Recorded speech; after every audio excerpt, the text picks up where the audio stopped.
Muito bem, mais um estudo iniciando, estamos no capítulo 35, culto doméstico hoje. E vamos começando com o resumo que será trazido pela Ideli. Ideli, pode abrir o seu áudio. Boa noite, bem-vindos a todos. Rita, nos ouve agora? Eu estou ouvindo vocês. Você está me ouvindo? Sim, ouvindo bem, Tá, tranquilo, que bom. beleza. Ideli, pode começar. Boa noite a todos, sejam muito bem-vindos em mais essa noite de estudos. Recordando um pouquinho o capítulo 34, André Luiz, Vicente, Aniceto se deslocaram mais próximo da crosta e chegaram a um ponto correspondente a um ponto do nosso lar aqui na Terra. Vicente e André Luiz ficaram admirados porque esperavam uma construção, um espaço maior, mas não era uma casa humilde, onde residia uma senhora, Isabel, com os 3 filhos pequenos. Ela era viúva, mas o seu marido, ali desencarnado, ajudava, auxiliando na ambientação da casa. E muitos atendimentos, muitas entidades eram trazidas ali. Isabel, apesar de médium, ela não conseguia ver tudo, porque eles achavam que isso ia atrapalhar a sua vida de encarnada, né? Então, algumas coisas ela conseguia visualizar, mas todo aquele ambiente, aquele movimento em sua casa, não. Ela gostava de ficar tricotando, né? Fazendo ali, e os trabalhos domésticos, e as 2 meninas auxiliavam, o menino menor também. Aí ela vai, nesse capítulo, no 35, fazer o culto doméstico no lar, que é o que chamamos atualmente de evangelho no lar.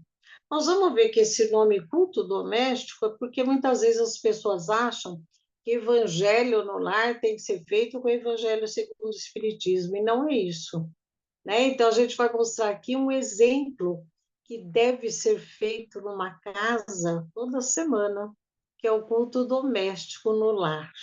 Vamos ver, então, como é que se desenvolve isso. Eles vão percebendo que nas primeiras horas da noite, a dona Isabel abandonou a agulha e convidou os filhinhos para o culto doméstico. A agulha que ela ficava tricotando, né? Notando o interesse que me despertavam as crianças, Aniceto explicou: as meninas são entidades amigas de nosso lar, que vieram para o serviço espiritual e resgate necessário na Terra. O mesmo, porém, não acontece com o pequeno, que procede de região inferior. Esse capítulo ele é riquíssimo de detalhes para a gente estudar. Olha só, sobre a constituição da família, né? A importância dessa heterogeneidade, onde um vai aprendendo com o outro, e a vida é exatamente isso, né? É isso que nós vamos percebendo em todos os lares. Então, não é que na nossa casa tem alguns piores, não, em todos tem, né? E às vezes os piores somos nós mesmos, na verdade. Aí, eles identificavam a situação. O menino, ele só obedecia à mãe, mas não fazia aquilo com prazer. Já as 2 meninas, elas estavam assim bem entrosadas. Uma trouxe até um caderninho de anotações, a mais velha, uma reportagem que depois ela vai ler, né? E a menorzinha, então a mãe convida a menor para fazer oração. E ela faz uma oração de abertura muito linda, né? Quer dizer, ela estava fazendo de coração. Depois a mais velha é chamada a participar com alguma coisa sobre reportagem. E ela traz, assim, toda emocionada e chocada também, uma notícia de uma mocinha que tinha se suicidado. E o que trazia, assim, muita tristeza, né? Devido ao fato que, é lógico, até hoje, com tantos casos de suicídios, nós ficamos cada vez mais assustados com pessoas jovens, crianças, né? É um fato que sempre nos assusta realmente. E aí a dona Isabel, que estava atenta a tudo, ela vai ler um versículo do Novo Testamento, né?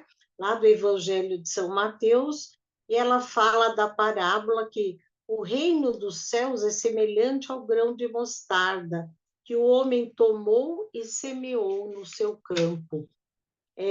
Observei, então, um fenômeno curioso, um amigo espiritual, isso é o André Luiz, falando que ele observa que um irmão, ela vai como que abrir ao acaso, mas não, tem a mão ali de um mentor espiritual que vai ajeitar o texto para quê? O texto casar com o assunto que a menina tinha trazido. Então, olha que interessante, né? Muitas vezes nós achamos sempre que é o acaso, e o acaso não existe. Quando nós estamos sintonizados, ligados com o plano mais alto, sempre há uma ajuda do plano espiritual. E com o tempo, a gente fazendo esses cultos do Evangelho no lar, ou mesmo no outro trabalho, numa casa espírita, você vai percebendo mesmo isso, como tudo se encaixa, como é maravilhoso. Né? Às vezes a gente acha que está num ambiente ali sozinho e de repente você lê alguma coisa que você estava buscando. Como é interessante observar isso, né? Não posso comentar muito, porque eu sou só dona do resumo hoje, né? E eu falo demais. Aí ela faz todo esse comentário do texto e eles percebem também que tem um mentor atuando sobre a cabeça da nossa irmã Isabel. E aí a Aniceto faz um comentário interessante, que não são todos que estão prontos para ouvir aquela profundidade que o mentor espiritual dá ao assunto. Muitos só ouvem quais as crianças ali a fala da mãe. Depende do estado que o espírito está. Olha como isso é interessante também, né? Em tudo que é educação, aprendizado, a gente sabe que é isso, né? O aprendizado é interno, é de dentro para fora.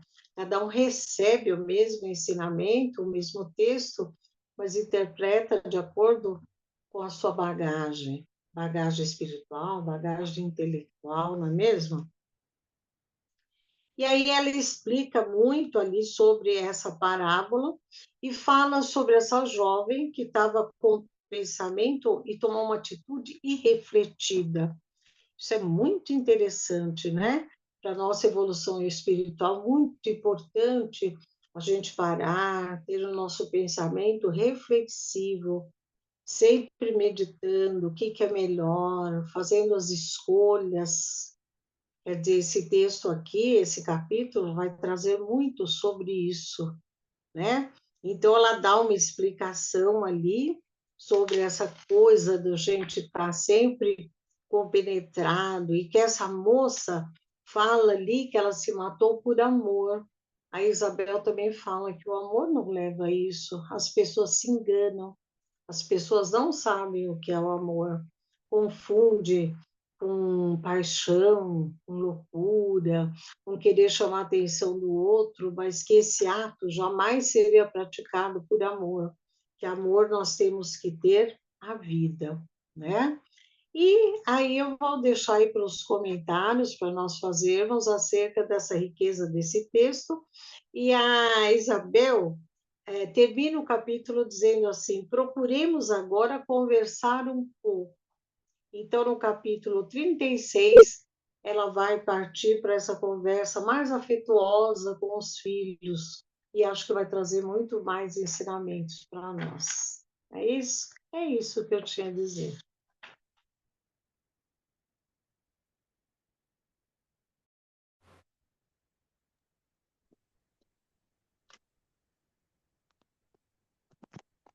Oi, gente.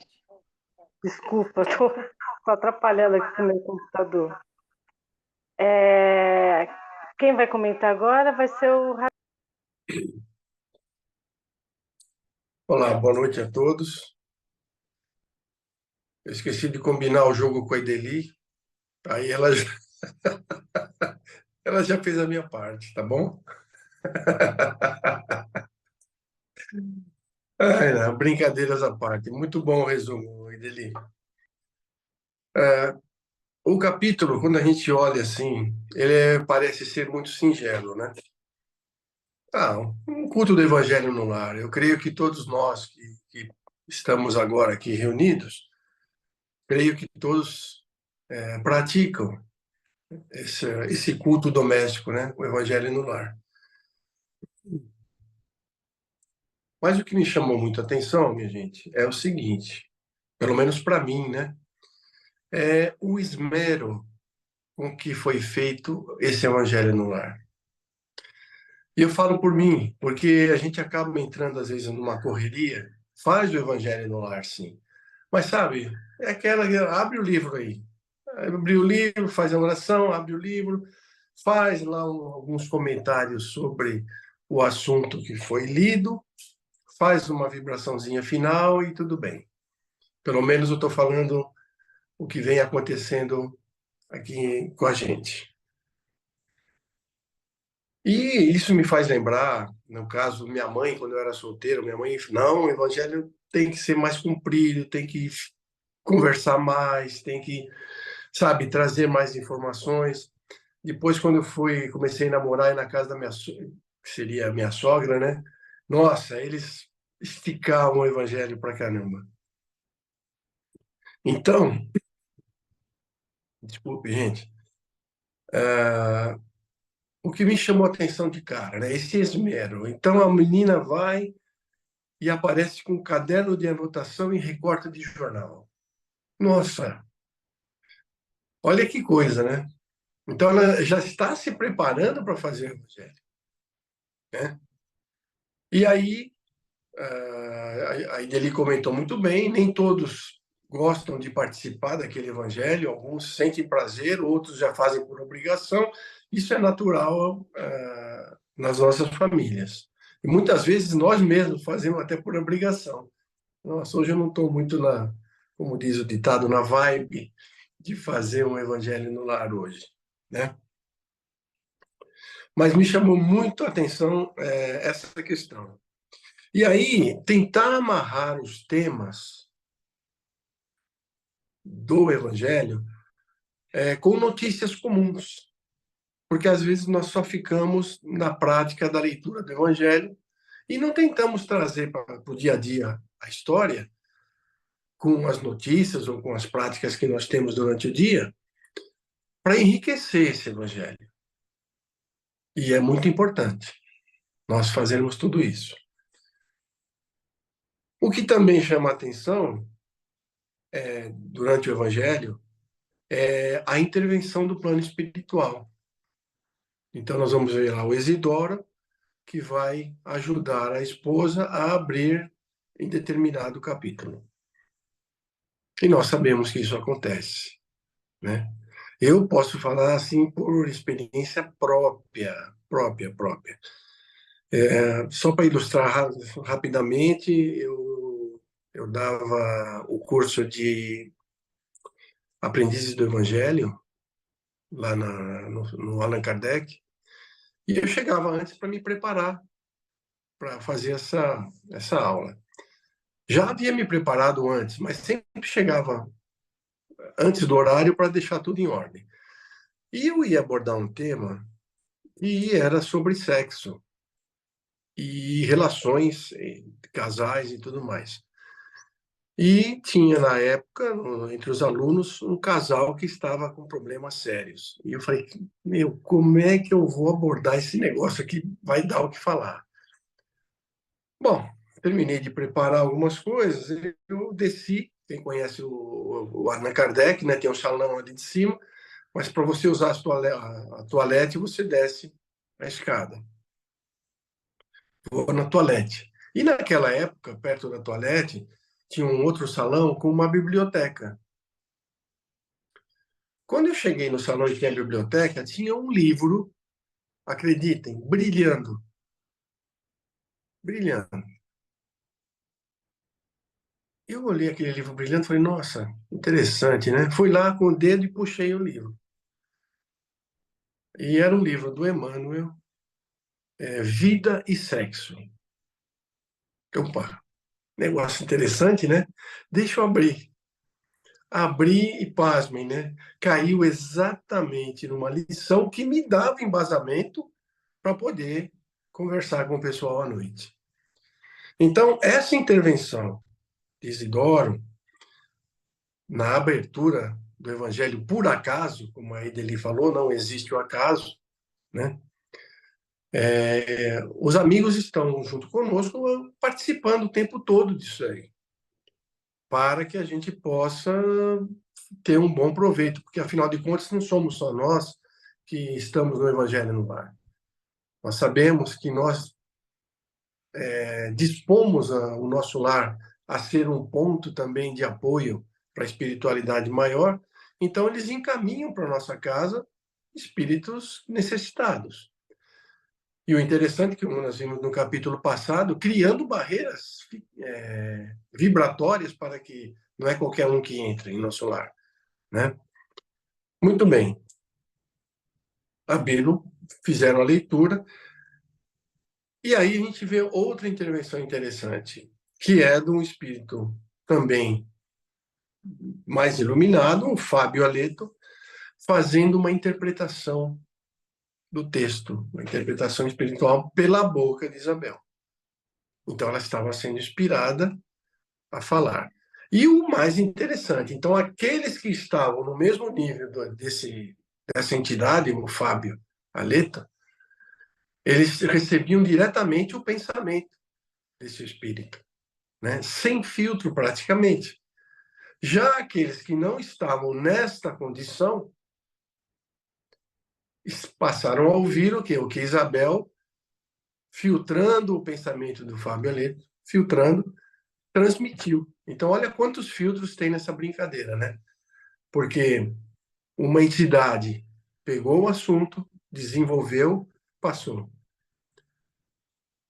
A Isabel captou parte desse assunto, não tudo, porque sempre tem um filtro aí que ele pode ser um bom filtro de deixar passar muita coisa, ou um filtro não muito bom, dependendo da condição daquele que está recebendo, e barrar muitas coisas interessantes.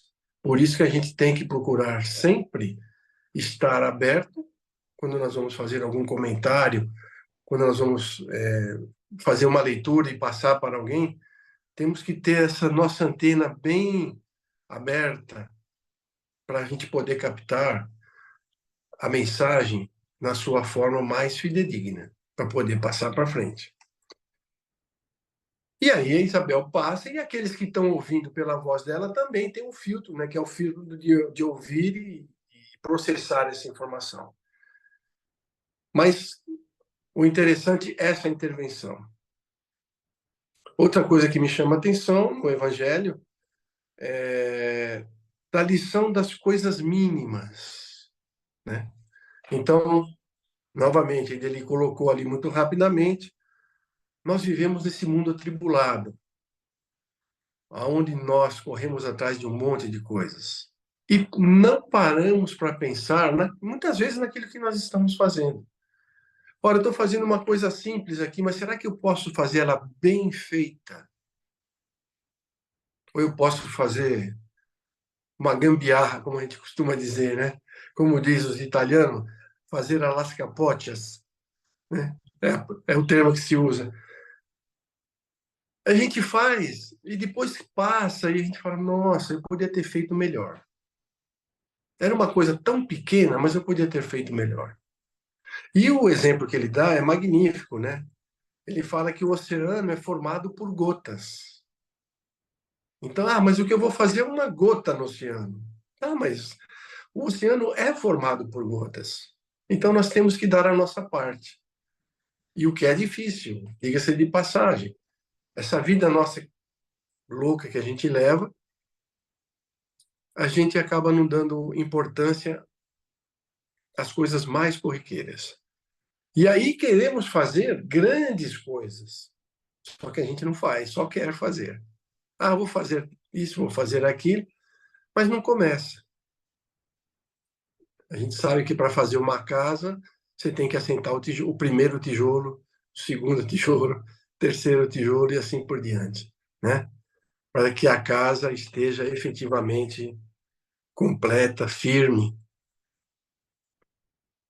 Então, vamos fazer as pequenas coisas bem feitas para edificar as grandes. Jesus, no Evangelho, tem uma passagem interessante também que ele fala: Seja fiel nas pequenas coisas para poder adentrar as grandes. Eu acho que é uma grande lição para todos nós.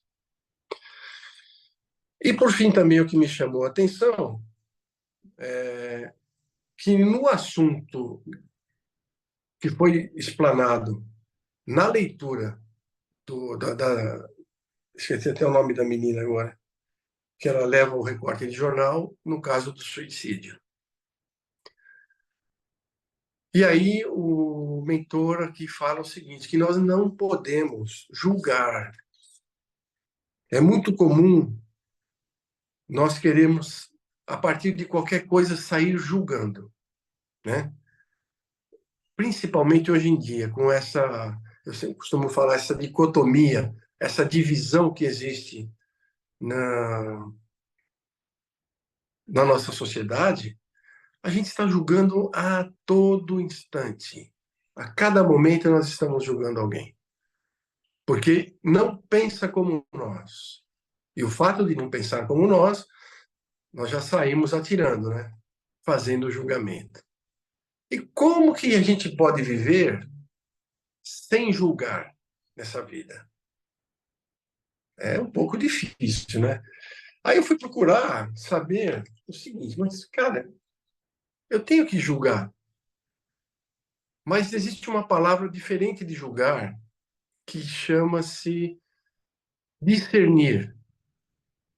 Aí eu fui pegar a definição. Julgar, supor algo ou alguém pela aparência, forma ou atitude. Determinar, sentenciar, ajuizar, fazer conjecturas, sempre fazendo a comparação de nós com o outro. Eu estou medindo o outro através da minha régua. Eu tenho uma régua, seja ela moral, seja ela o que for, e eu fico julgando os outros. Se ele não compactua ou não tem as mesmas ideias do que eu sou rígido no julgamento, né? E discernir, o que é discernir? No dicionário, é distinguir com clareza, diferenciar, compreender, entender com propriedades físicas, químicas, seja o que for, avaliar, medir, raciocinar e qualificar. Isso é discernir.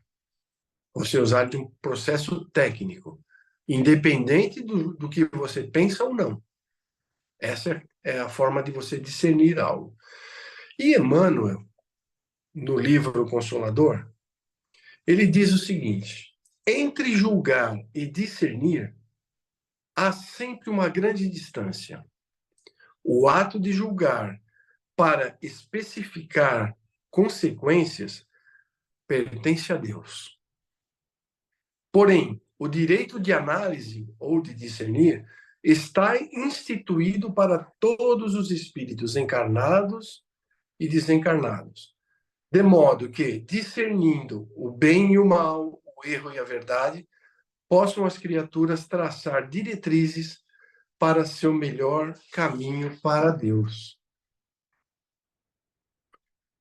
Aí nós vamos ver o seguinte: o julgamento, normalmente, ele ocorre após o fato. Então, ocorreu alguma coisa, você vai lá e já taxa ele de acordo com a sua forma de pensar, né? Já o discernimento, ele é mais lógico, né? O discernimento normalmente ocorre antes você fazer a análise correta e fazer o discernimento. Para que caminho que eu vou? E o exemplo que ele dá é interessante também. Não o Emmanuel, o exemplo que eu peguei, né? Você está numa estrada, a velocidade está lá 100 por hora, a placa, e você acha, ah, mas meu carro anda mais. Então, eu vou andar a 120. E o radar, pum, pega você. Aí lá na frente o guarda te para. Aí você vai achar que o guarda, o policial, está te julgando. Ele não está te julgando. Quem julgou foi o radar. O guarda simplesmente ele viu o que aconteceu e está aplicando, pelo trabalho dele, a multa em você. E não adianta reclamar, né? Então, nós temos que ter esse conhecimento, porque normalmente no nosso dia a dia a gente vive julgando e fica naquela dúvida, como é que eu não vou julgar? Vamos começar a tentar discernir, né? Quando Jesus fala não julgar para não ser julgado, também nós podemos entender que não julgar é tentar se colocar no lugar do outro e entender o que se passa na vida daquela pessoa, né? Não ir taxando logo com o nosso julgamento. Vamos nos colocar na posição do outro e vamos usar um pouco a compaixão para que a gente possa discernir de uma forma melhor. Bom, gente, não querendo tomar mais tempo, mas eu acho que foi isso que eu peguei para a gente poder fazer esse primeiro comentário. Yolanda, é com você. Obrigada, Radamés. Alguém quer fazer algum comentário sobre o Evangelho no Lar, alguma questão? Vamos passar para o segundo, depois a gente comenta? Então vamos lá, Yolanda, pode falar. Boa noite mais uma vez. A lista vai ficar grande para comentar, hein? É por conta e risco. Então tá. Algumas condições que eu também apontei, que eu achei muito interessante, eu vou começar ali pelo grau, a condição das crianças, né? A Ideli apresentou ali no resumo, e a reflexão que deve ficar para nós é que, no meu núcleo familiar, qual é o papel de cada um aqui? Porque quando observamos ali esse núcleo familiar, automaticamente, ou fica bem claro, pelo menos para mim, fica bem claro, ah tá, eu tenho a mãe ali, um ser numa condição evolutiva superior, eu tenho as irmãs, que também estão superior, e tenho o garoto, que veio de regiões, né, menos felizes. Então, o garoto numa contabilidade assim, né, como dizem de papel de padaria, é o que mais tem em dívidas, em débitos. Então, ele é o que tem um acolhimento nessa família, porque essa família pode transmitir mais a ele. Ele está sendo acolhido ali porque tem um resgate maior, uma necessidade maior. Essa conta é, primeira, bem básica que nós fazemos, sem aprofundar. Porque eu quero trazer para a reflexão a condição nossa, de cada um de nós. Quando olhamos para o nosso núcleo familiar, nós identificarmos, ah, tá, quem será o mais evoluído? Não, não é isso. E aí a gente pode voltar para a família de Isabel. É o que eu posso aprender com cada um desse núcleo familiar. Então, observar, nós estamos aqui numa equipe. O núcleo familiar é uma equipe. Então, o que cada um pode aprender com o outro? E o que eu identifico de defeito meu que pode prejudicar o trabalho da equipe? Porque nós temos uma finalidade, essa família. Essa família está aqui para nos ajudarmos a evoluir, crescermos juntos, é um apoio. Então, como é que eu faço para que as minhas imperfeições não prejudiquem o bom andamento da equipe, do trabalho aqui, e como é que eu faço para identificar o que cada um tem para me ensinar? Então, é essa reflexão que, pelo menos, me leva a analisar, me leva a crer que é essa a finalidade. O nosso olhar, quando vemos os graus, né, as diferenças, um mais evoluído, o outro menos, não é? Puxa, será que na minha casa eu sou aquela que vim de zonas inferiores? Pode ser, pode ser. Então, tá, o que que eu faço para aprender com essa turma aqui? O que que eles têm? Então, é uma reflexão que eu acho importante e que eu acredito, na visão que eu tenho aqui, de que é o passo que devemos dar.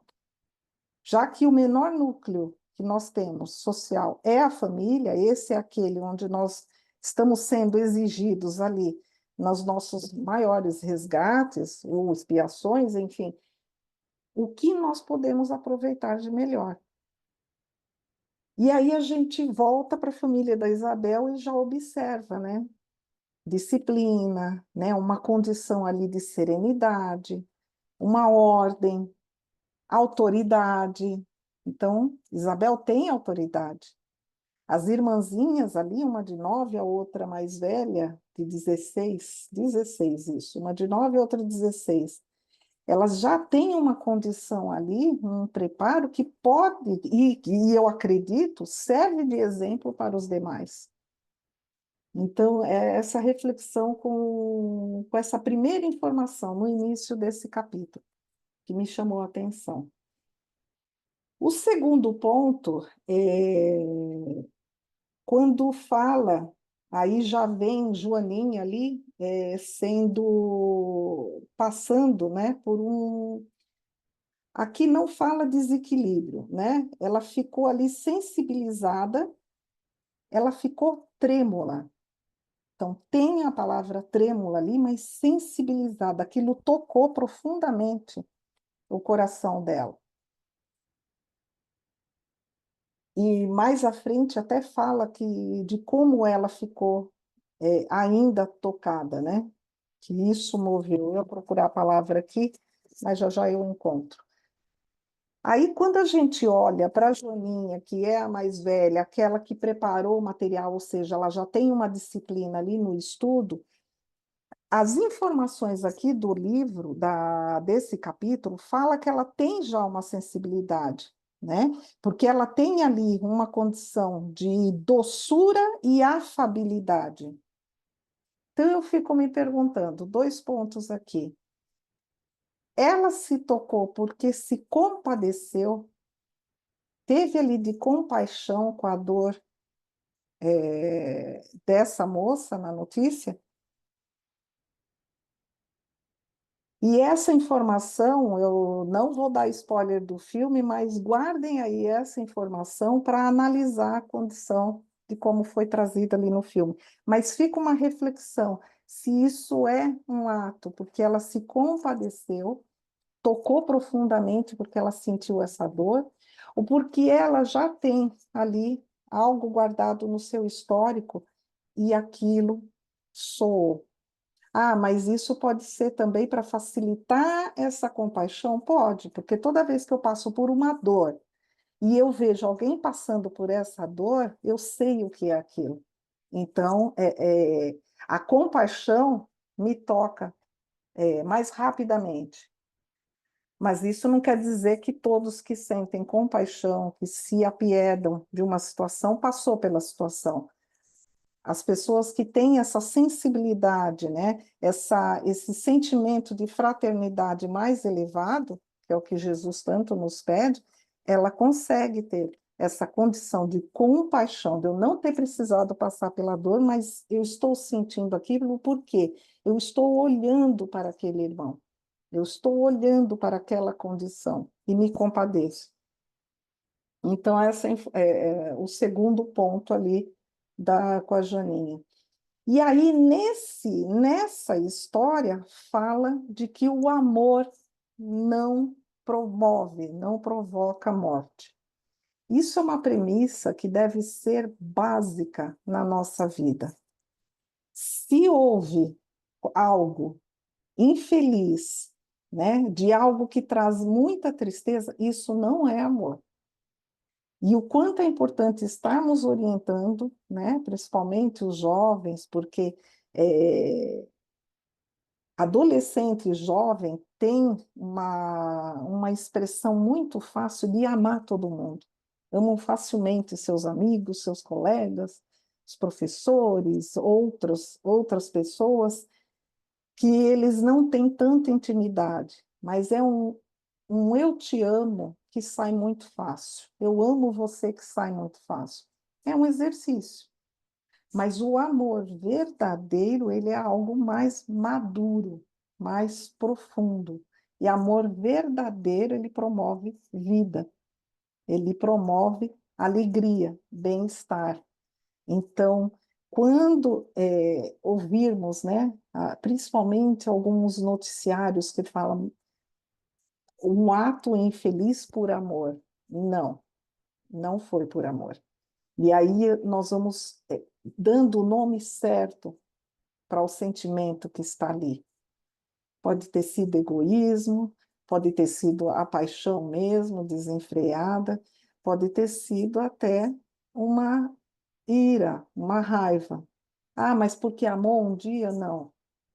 Quem ama não tem essa condição.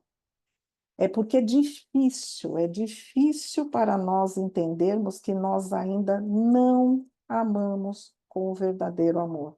Nós estamos num aprendizado, estamos treinando esse verdadeiro amor. Então, quando cometemos algum ato infeliz, que, poxa, mas não era amor? Não, não era. Ele podia estar no caminho do verdadeiro amor.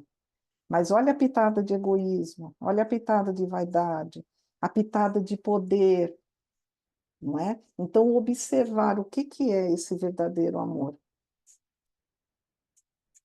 E seguindo para um outro ponto, a questão da obediência. Olha só, ele fala lá em cima, né, que o menino, ele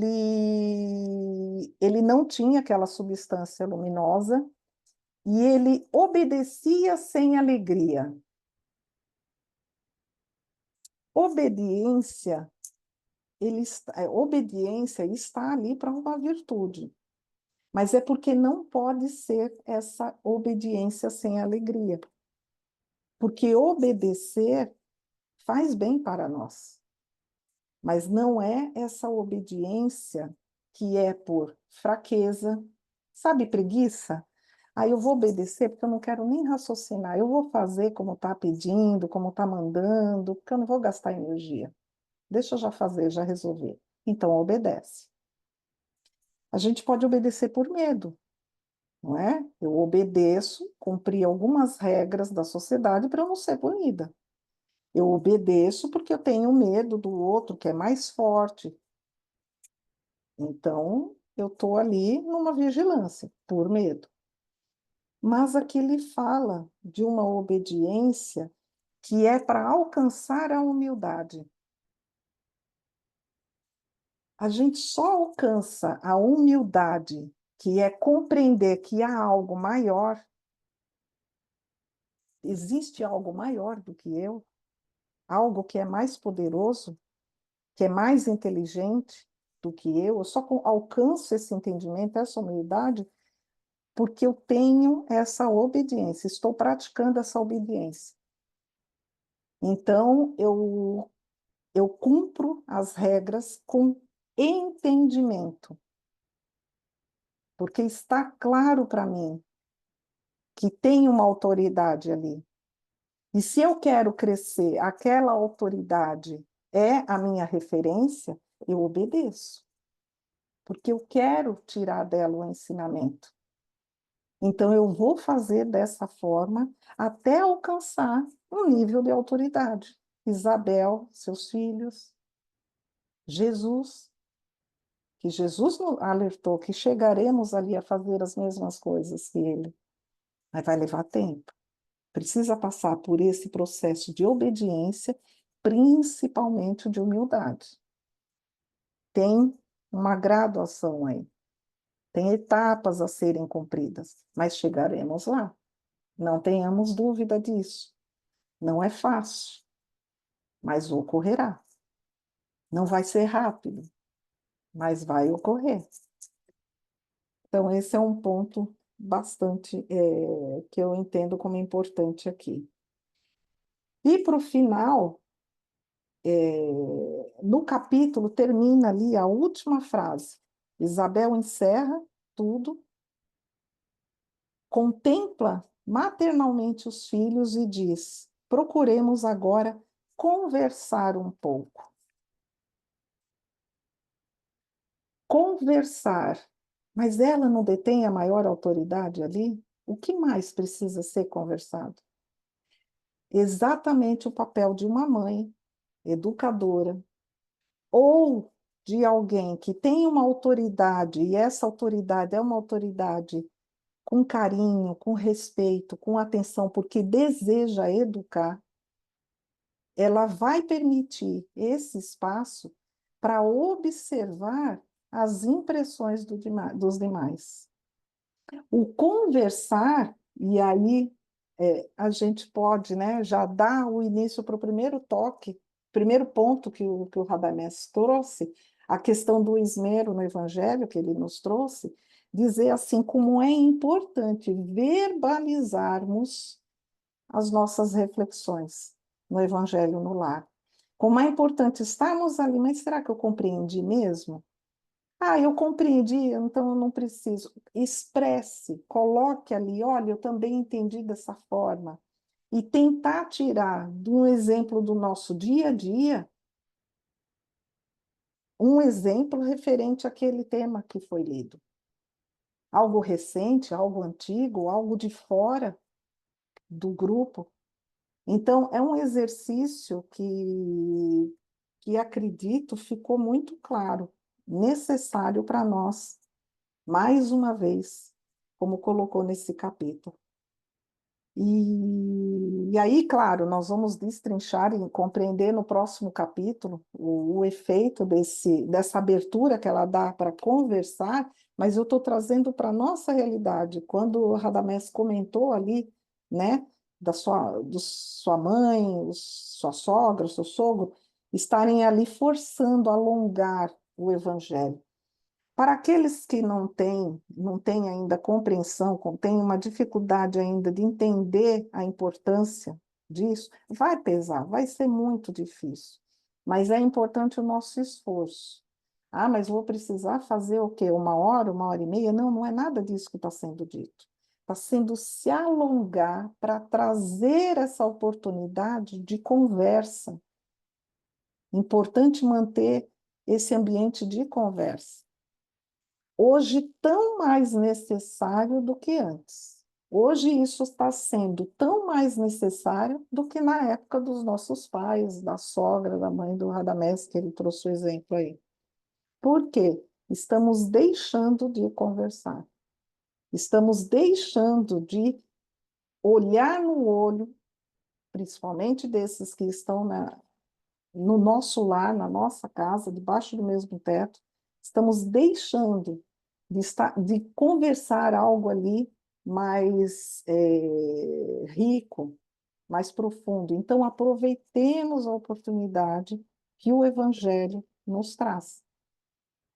Ah, mas a gente já faz isso, né? O café da manhã ou no jantar, a gente troca assuntos ali. Que bom que já conseguimos fazer, que estamos fugindo ali da grandiosa maioria, onde cada um se prende no seu quarto, cada um pega o seu prato e vai comer no seu quarto, cada um pega o seu celular e vai assistir ou ouvir as suas coisas no seu quarto, onde os outros acabam nem sabendo quais são os gostos de cada um, as preferências, né?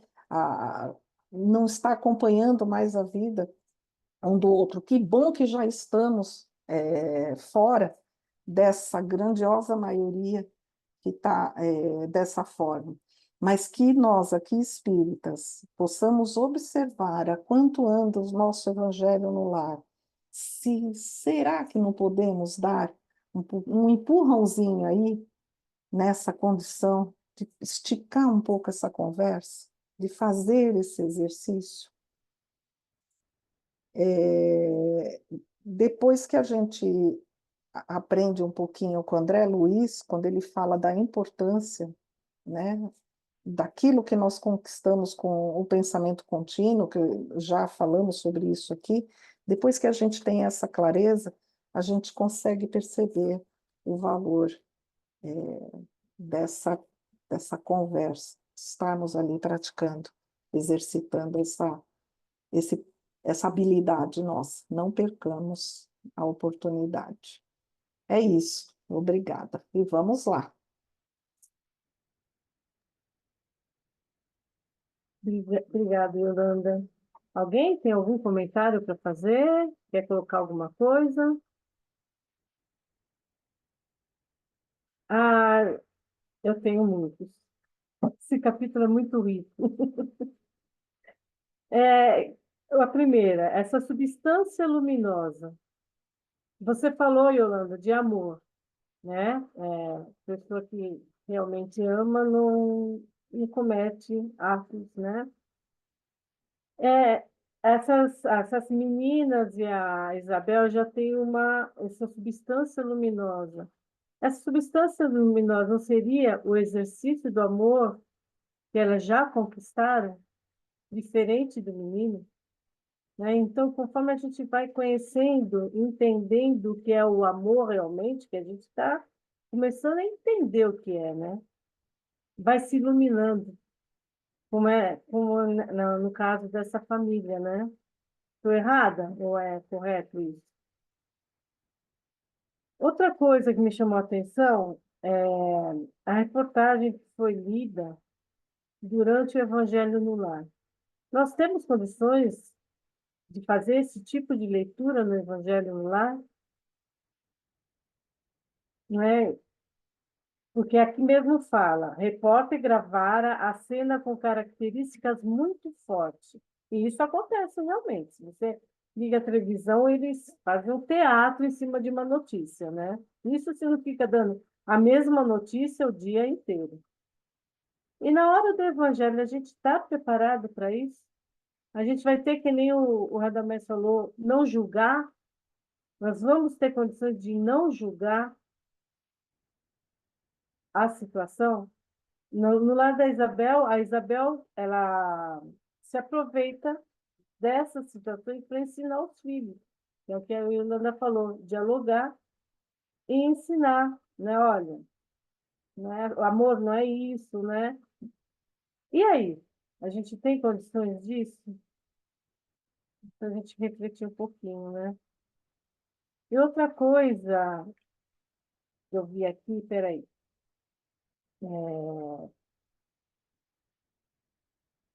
outro ponto também, né? Os que estiverem nas mesmas condições dele poderão ouvir os pensamentos. Então, conforme é o Fabiano, né, que foi falando, aqueles que estavam na condição dele ouviam o pensamento dele. Então, entendia a lição direta dele, não como pela Isabel, né? E aí é um ponto que eu acho interessante a gente refletir também sobre a moral de um médium. Quando o médium decide trabalhar, né, com essa mediunidade, a importância da moral, porque ele vai ser um intercâmbio dessa comunicação. E como que vai chegar naqueles que vão ouvir? A Isabel, você vê, a gente vê aqui que a Isabel, as pessoas que estavam em uma faixa vibratória menor, escutavam a Isabel, diferente de escutar o Fabiano, que estava em uma faixa de vibração maior. Olha que interessante, olha a responsabilidade de um médium, né? E aí, no final, eles falam a palestra de uma hora, o pensamento de um dia, o gesto de um momento. Eu achei muito interessante refletir. A palestra de uma hora. Muitos procuram uma casa espírita para se curar, para resolver o problema de obsessão, mas não querem ouvir, não querem parar para uma palestra, não querem aprender, não querem adquirir conhecimento, né? Às vezes, uma hora, meia hora de palestra, enquanto a gente está lá ouvindo o outro falar, nós estamos refletindo, nós estamos nos analisando. E a gente vê muito isso, essa dificuldade das pessoas, né? Eles não querem palestra, não querem ouvir os outros falarem, querem fenômeno. Mas o diálogo, a conversa, eles não querem. Ir para uma escola, não tenho tempo para isso. Estudar, não tenho tempo. Mas olha aqui ele fala aqui, a palestra de uma hora, o quanto é importante. O pensamento de um dia, né? A gente não consegue ter aquele pensamento elevado o tempo todo, né? Ele vai e volta. É uma loucura, né? Mas o 24 horas pode ser que a gente não consiga, mas uma hora, meia hora, num dia, já é um exercício, né? Vem o pensamento, opa, vou substituir esse pensamento. A gente se vigiar, pelo menos meia hora por dia, começar com meia hora por dia, até a gente conseguir 24 horas, né? E o gesto, os pequenos gestos, né? Um agradecer, um sorriso, um olhar. São gestos que se a gente colocar no nosso hábito, a gente acaba levando para os outros. Então, esse nosso pequeno gesto vai contaminando os outros, e quando a gente vê, os outros também estão agindo como nós. É que nem o Radamés falou, uma gota no mar, mas uma gota faz diferença. Vem mais? Eu já falei demais, agora é vocês.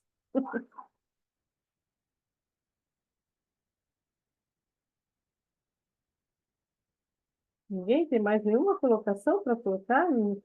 Esse capítulo é tão rico, tem tanta informação. Ah, é outra coisa. O Evangelho no Lar. Eu lembrei daquele livro Jesus no Lar. Não sei se vocês já leram Jesus no Lar. O primeiro capítulo desse livro, o Neio, ele fala do Evangelho de Jesus se reunindo com os apóstolos, os discípulos na casa de Pedro. Então, todo final do dia eles se reuniam ao redor de uma mesa, numa casa simples. Eles conversavam o dia a dia deles e Jesus aproveitava aquilo que eles vinham trazendo para ensinar. Então, né, eu falo o seguinte, no finalzinho desse capítulo, eu fui até procurar lá, que eu lembrei disso. Então, Jesus, convidando os familiares dos apóstolos à palestra edificante e à meditação elevada, desenrolou os escritos de sabedoria e abriu na terra o primeiro culto cristão do lar. Então, olha que interessante. O primeiro evangelho no lar foi Jesus, lá na casa de Pedro. Então, eu fico imaginando, quando eu faço o evangelho aqui, eu fico imaginando aquela casinha simples, uma luz bem fraquinha, aqueles homens reunidos naquela simplicidade. E que riqueza! Jesus ensinando. Nós aqui temos o evangelho dele. Lá eles tinham ele falando. Imagina, gente. Que beleza deveria ser aquele lá. Pronto, já falei. Agora é vocês.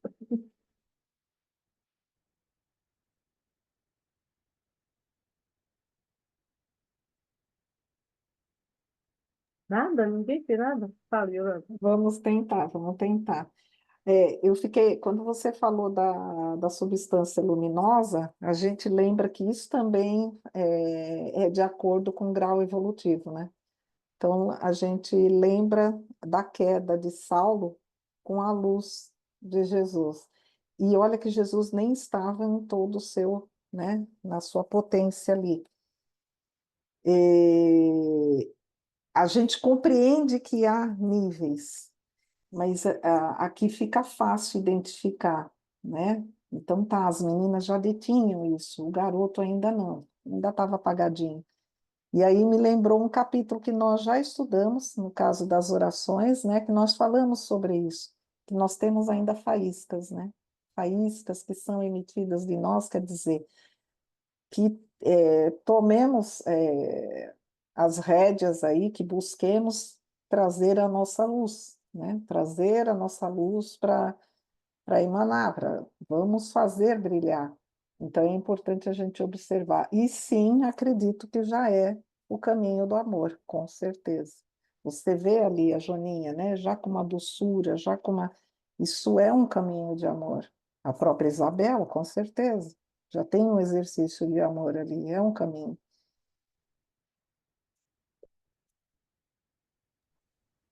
Eu gostaria de falar um pouquinho dessa questão da Joaninha. E, por exemplo, a gente pode ter no lar um espírito assim, que a gente percebe naquele filho que ele é especial para mais, né? Ele já tem mais desenvolvimento, mais compreensão, mais amorosidade.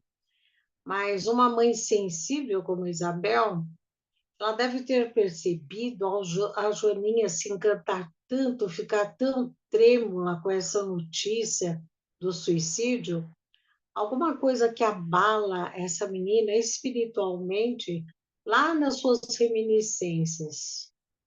Então, você perceber isso num filho é muito importante, né? Porque às vezes a gente fica com muita expectativa em cima daquele espírito que já tem um pouco mais de luminosidade e se esquece de que ele ainda está a caminho, ainda está em aprendizado, que ele poderá, né, cair em algum erro ainda. Então, essa parte da sensibilidade da mãe, ou de um pai, ou de uma pessoa mais dotada ali na família é importante, porque a Yolanda falou, a gente analisar a nossa família, né? Então, a Joaninha pode estar em qualquer família, mas não vou ficar só esperando que ela doe coisas. Ela também está precisando de apoio. E eu acho que é isso que o plano espiritual percebe, dá essa lição tão importante para você valorizar as pequenas coisas, para você fazer tudo refletidamente, sabe? Percebendo ali naquele espírito, precisar trabalhar essa parte da segurança, porque às vezes é justamente o espírito que já se desenvolveu, mas que se cobra muito. E quando se vê diante de uma situação que causa frustração, ele tem essa tendência a desistir. Por isso, aquele fato chamou tanto atenção, né? Então, eu acho que essa sensibilidade para estar atento a tudo isso no lar, com os componentes da casa, isso é de suma importância. E durante o Evangelho no Lar, se você fizer desse jeito aqui, dá para perceber bem, né? Aí, como o Radamés falou, vai ficando aquela coisa meio rotineira. Ah, você faz a prece. Ah, hoje eu não quero, você faz outro. Igual aqui no nosso grupo, já viram? Olha, fala, faz a prece, todo mundo emudece, né? E Evangelho no Lar é muito assim também. Então, ninguém quer fazer a pressa, às vezes ninguém quer comentar, já vai ficando aquela coisa meio entediante. Mas se você fizer assim, olha quão dinâmico foi, né? Quer dizer, escolhe uma notícia, o que te chamou a atenção? Mas essa mãe tem que estar preparada, né? De peito aberto, muito preparo espiritual, essa sensibilidade de perceber no ambiente. E aí, no próximo capítulo, nessa conversa dela com os filhos, a gente vai perceber melhor ainda a profundidade dela, né, dessa sensibilidade dela e também no auxílio espiritual que ela tem ali, devido ao merecimento que ela tem também, né?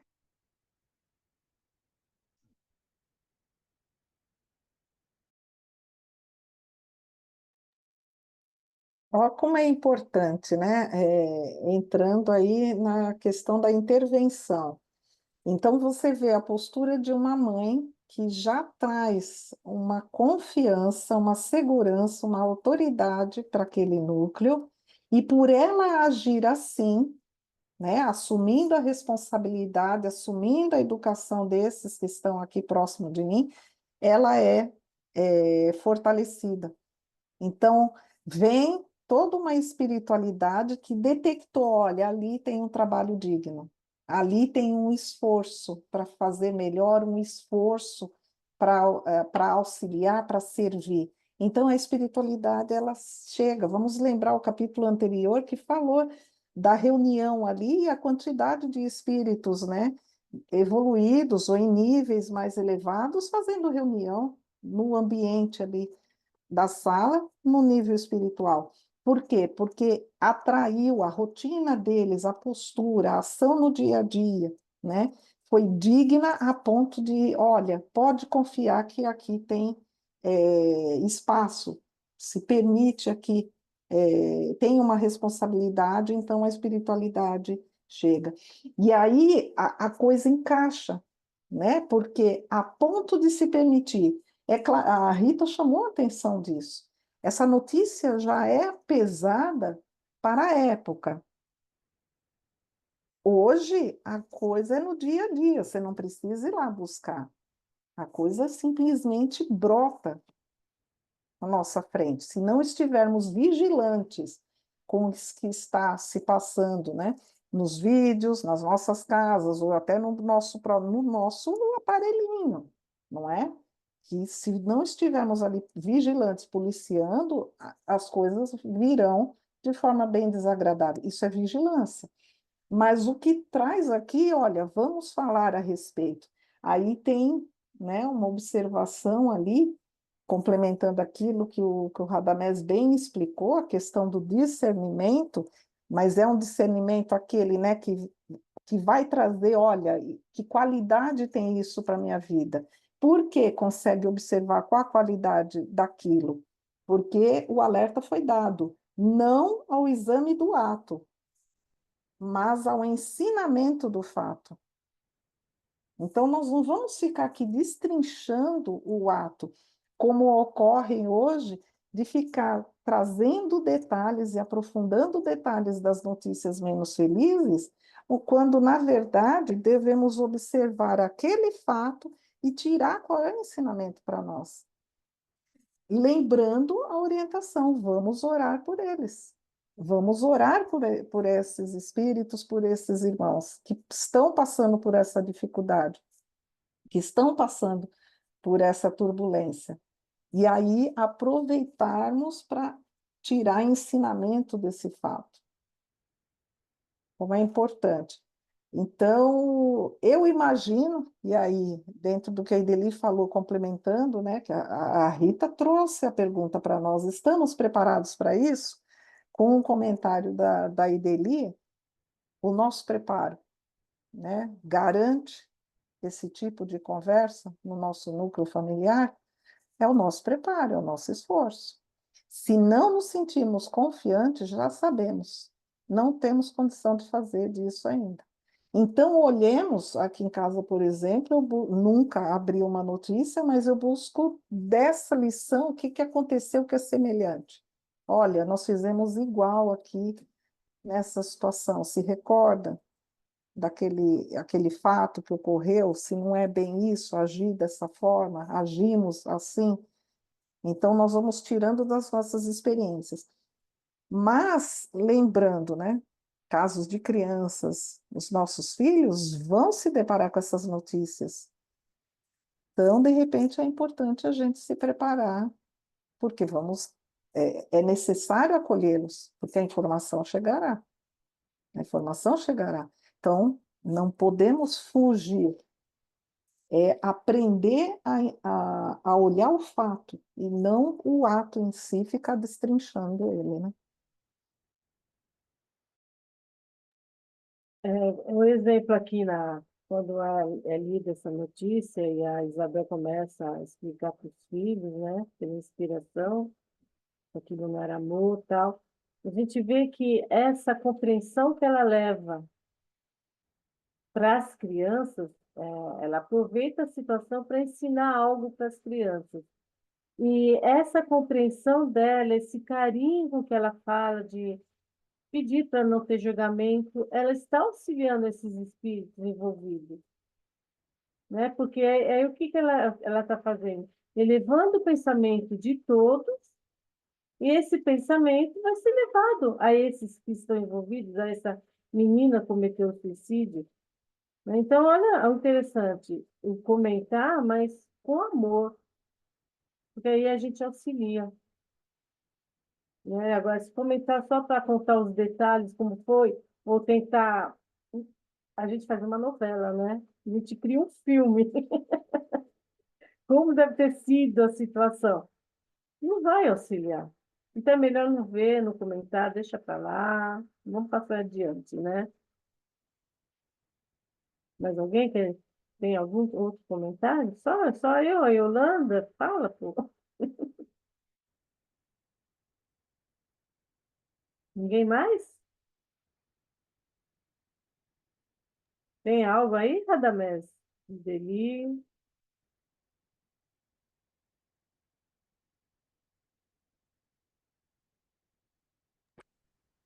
Eu não tenho muito o que falar sobre o Evangelho no Lar, porque eu faço sozinha. Então, não tenho nem com quem discutir, nem trazer notícia para mim discutir com ninguém. Mas, assim, sozinha é que eu digo encarnada, né? Eu não sei quantos desencarnados tem comigo. O que eu procuro fazer às vezes, bem que nem o Radamés falou, a Yolanda falou que nada é por acaso, quando abre uma palavra lá. Às vezes é alguma coisa que meus filhos estão passando e vem, né, aquela inspiração na cabeça que eles mandam para gente. O que eu faço é depois, do meu jeito, com as minhas palavras, passar para eles. Não falar, olha, veio essa intuição no Evangelho, porque a gente também não pode invadir o espaço deles, eles têm que aceitar por vontade própria, né? Então, eu não sei se tem mais pessoas aqui no grupo como eu, que faz o Evangelho sozinho, né? Eu, quando faço sozinha e que me vem esse feedback, né? Vamos falar nas palavras de hoje, eu tento passar para a Letícia e para o Afonso, de alguma maneira, aquela mensagem que chegou até mim, aquela intuição. E assim, quando eu falo, eles ficam com medo. Eles falam que eu sou bruxa, mas não é que eu sou bruxa, é porque eu já recebi algum, né, algum aviso do outro lado. Então é isso, gente. No meu caso, seria muito prazeroso se eu conseguisse colocar a Letícia, o Afonso e o Beto junto comigo. Mas eu acabo fazendo sozinha e tento passar para eles de uma forma, né, assim, que eles entendam o aviso que me foi dado. E graças a Deus tem até que dado certo. Quem sabe um dia eles vão sentar comigo e fazer o evangelho, né? Então, fica aqui meu exemplo, não sei se mais pessoas, ou eu e a Rita só que faz o evangelho sozinha, para a gente tentar usar, né, de outras maneiras para levar para os nossos familiares aquilo que foi intuído para nós, tá bom? Ó, eu vou aproveitar até esse exemplo da Sandra, que eu lembrei de uma condição aqui no André Luiz, em Evolução em Dois Mundos. Eu até anotei, porque eu falei, eu vou apresentar lá na tela, mas acho que não vai ser necessário. Ele fala dessa condição de espíritos superiores passarem uma mensagem plasmando uma tela viva. Então, imagine um telão, a imagem, né, o evento ocorrendo lá, um vídeo, plasmando uma tela viva. Isso em pensamento. Então, não é uma leitura da ideia do pensamento, é visualizar o pensamento. Então, é uma tela viva plasmada. E aí, Sandra, estou lembrando aqui que, como fala no capítulo, que mesmo desencarnados não conseguem acompanhar, ouvindo diretamente, né, do Fábio Aleto, né? Desencarnados também acompanham a interpretação, o ensinamento através do verbo ali, da fala da Isabel. E aí eu fico pensando que às vezes, quando estamos sozinhos, é bom lermos em voz alta, lermos ali, fazermos algumas reflexões usando da palavra, né, do verbo. Porque alguns desencarnados, pode ser que não, alguns não conseguem ler o nosso pensamento, não estão todos. Desencarnou, já tem todo o poder, não. Então, se nós tivermos uma prática, são trazidos, né, para o nosso ambiente, para, ó, vem aqui porque ela faz leitura em voz alta, ela fica falando sozinha com as paredes, né? Alguns vão achar que é louca, mas vamos lá que, né, vamos acompanhar as reflexões. Então eu fiquei pensando nisso, né, como às vezes, porque eu faço, né, estudo sozinho, o evangelho eu faço com a família, né, o Alexandre e a Letícia, mas o estudo aqui, a leitura é sempre, né, em silêncio, em pensamento, o estudo, as reflexões. Eu fiquei aqui pensando quando a Sandra estava falando, e aí lembrando disso que André Luiz explica, falou assim, que é importante mesmo, de repente, nas minhas reflexões, estar falando aqui, né, as paredes, porque pode auxiliar. Mas isso é assim, A, a nossa disciplina, a nossa estrutura é que vai dar condições para que espíritos com essa necessidade cheguem. Pode ser que já estejam ao nosso lado cutucando, ó, lê em voz alta aí, fala em voz alta o seu pensamento, né? Porque eu estou aqui. Pode ser, mas que se nós tivermos essa disciplina, essa estrutura, enfim, vamos assumir a loucura aí de falar com as paredes. De repente, um benefício vai alcançar alguns necessitados.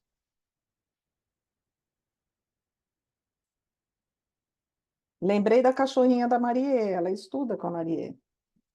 É verdade, é a única que me acompanha de vez em quando. Ela vem, raspa a porta, aí eu Ela quer ouvir. paro e ela fica quietinha. Mas eu leio em voz alta, Ai, que bom. Já não deve muito ter. alta, que senão Sim. espanta, assusta as outras pessoas da casa, né?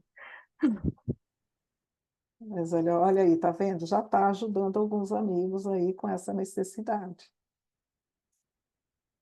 Eu também fazia com as minhas duas cachorrinhas, né? Então, eu falava que fazia evangelho com elas. Ela sempre estava aqui. Agora não tenho mais nenhuma das duas. Foram as duas embora. Partira. Eu faço sozinha e voz alta também. E ainda comento. Olha para a parede e fala, olha, tá vendo o que está escrito aqui? Ainda comento. Não tenho, ainda bem que eu não escuto resposta, né? Sozinha eu ia me assustar. Gente, você vê os animais servindo de instrumentos para a gente Ah, verbalizar, né? Para falar, olha que beleza. Eles cutucam, né? De repente, vai o cachorrinho lá, dá atenção para ela que ela vai falar com você. eu tenho uma amiga que ela tinha aqueles ratinhos, né? Aqueles ratinhos brancos. E ela falou que era interessante que na hora do evangelho o ratinho subia e ficava lá quietinho olhando. Olha que interessante. Um ratinho, né? Ele ficava quietinho lá observando o que estava acontecendo. Ela sempre fala isso, ela fala que meu ratinho acompanhava o evangelho. Alguém mais? Podemos encerrar? Tem mais um comentário? Tem algum recado, Yolanda? Não, né? Tudo certo? Não, recado não, tudo em ordem. Tá, então, quem gostaria de fazer a prece de encerramento? Enquanto alguém vai se inspirando, eu vou encerrando aqui, então, só um momento.